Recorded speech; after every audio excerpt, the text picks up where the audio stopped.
last video I was talking about how I was switching up my fat loss strategy leading up into my contest. What I'm going to show you guys today is what exactly I'm preparing.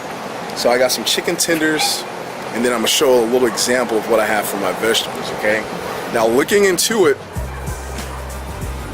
the breakdown for myself and what I need, I said around 140 to 150 grams of protein. I think I'm gonna take that up to 180 and see how I go from there. And looking at the amount of calories going into it, it's very, very low. Now, this is not something that's prescribed for a long-term usage. This is just for an acute or very, very short-term goal. So since I'm trying to step on stage as conditioned as I can be, this strategy, I believe, is my best approach to it. All right, so looking at what I have here, I'm cooking out on the grill today. Got the charcoals burning, and then I got the chicken here.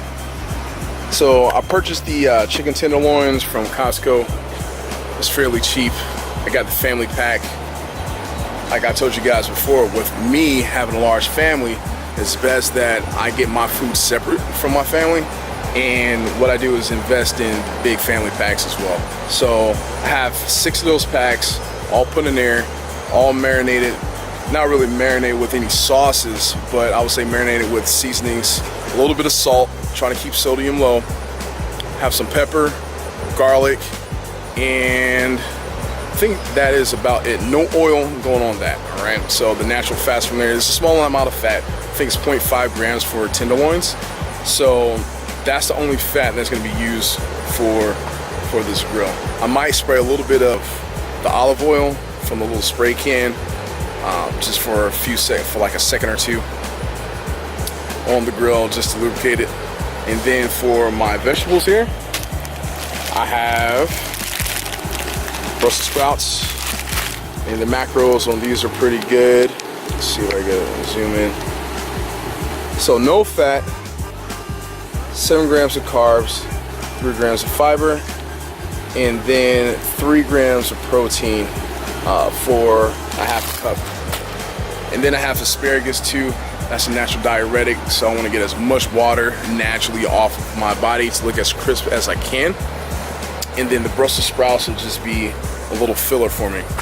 My little bonus meal, what I like to do is free myself up of the meat and go to a suitable vegetable protein. And I have this here, which is the Beyond Meat beef crumble. The macros are okay for this. It's not bad. I think I'll still be within range. So 3 grams of fat, 1 gram of carbohydrate, 13 grams of protein per serving. So if I eat the whole bag, that's about 15 grams of fat, 5 grams of fiber, and then we're looking at 68 grams of protein. So it's not too bad. I still will be within range. I'm only looking at about, let's say, 12 to 1300 calories. Like I said, I know that sounds very, very low, but it's something that I need to do. I'm gonna show you guys some photos and a little clip of what I got at the end, what it looks like when everything is nice and cooked and prepped up. Hope you guys enjoy your day. That does it for me. I'll back at you later.